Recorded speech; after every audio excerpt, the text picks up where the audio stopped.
Hello everybody, welcome back to another video. Today I want to talk about a cool little effect that we did on stream today.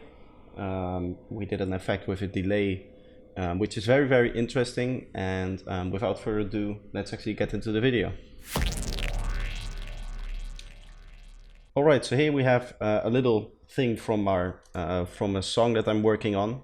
This is kind of in the pre-build part of the track. We kind of have a little bit of a breakdown, and this is one of the elements from that breakdown. So it sounds like this.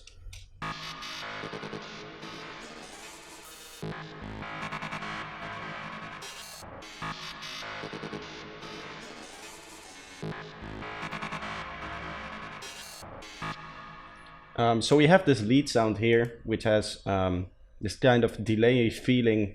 After a bar, it sounds like there is a delay, and then suddenly the delay kind of either pitches up or it does some glitchy stuff.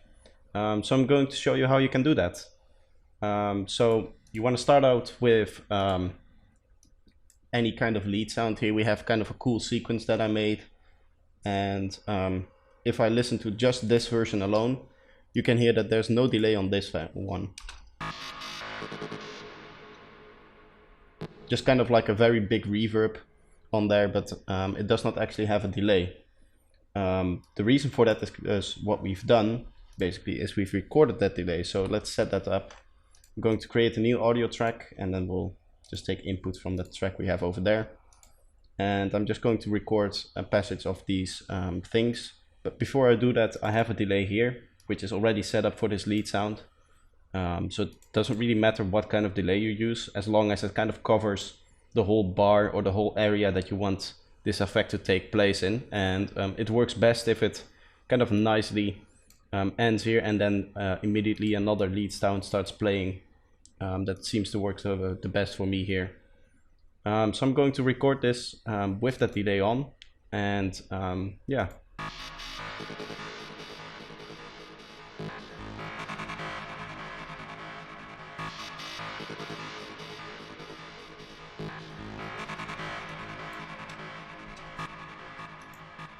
Alright, now we have the recording, and what we can do is we can delete the original parts where the lead is actually playing. We can just remove that, and we can now turn the delay back off. And if we turn that off, our finished one, you can hear now we have a delay effect, but it's in audio form.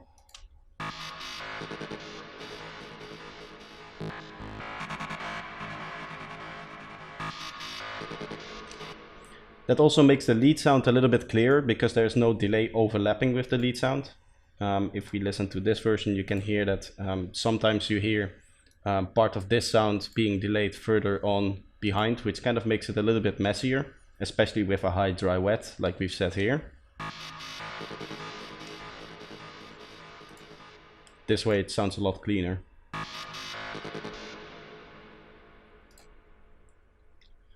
So now we can actually start dialing in the effects now that we have these delay tails here as audio.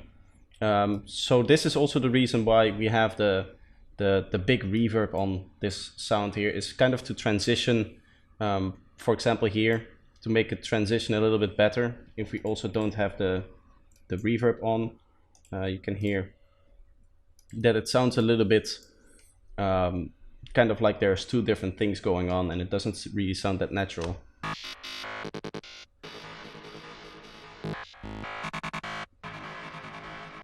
Now there's still reverb on here, which kind of ruins the effect, but you can still get the idea that with the reverb, again, it just helps the transition between these two different tracks here.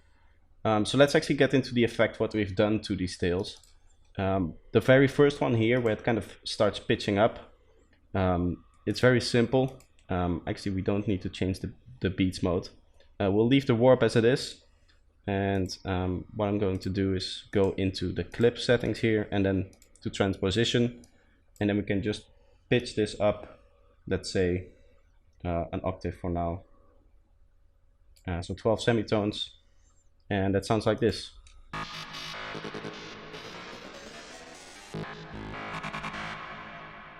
And for that second one, as you can see, we've kind of chopped it up here, and the lower one. And what we've done is basically chopped it up like this. And then again, with the beats mode enabled, I've talked about this beats mode trick where you tune something and it kind of starts sounding glitchy. So what I'm going to do is I'm just going to tune up and down some of these elements. Let's set this to 18. I believe the exact numbers to get that other one are like this. We can quickly check. This is 16, 24, minus 12, and 12. So it's not exactly the same, but you get the idea. So this is what it sounds like now.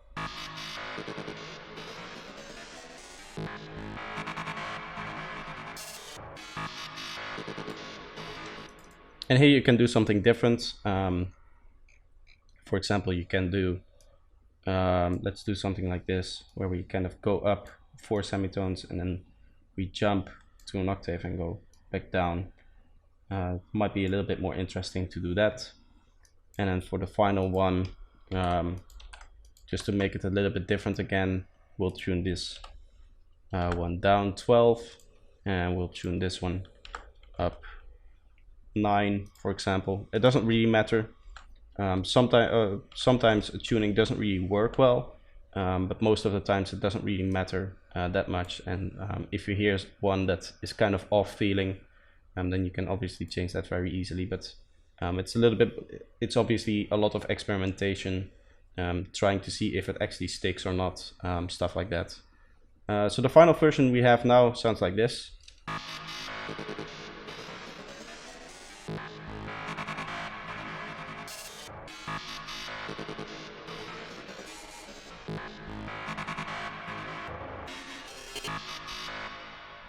So that's what we have, and it was just a little trick I wanted to show you. Hopefully you get inspired with this. If you like this video, please leave a like, and if you're new here, feel free to subscribe, and I hope to see you next time. Bye bye.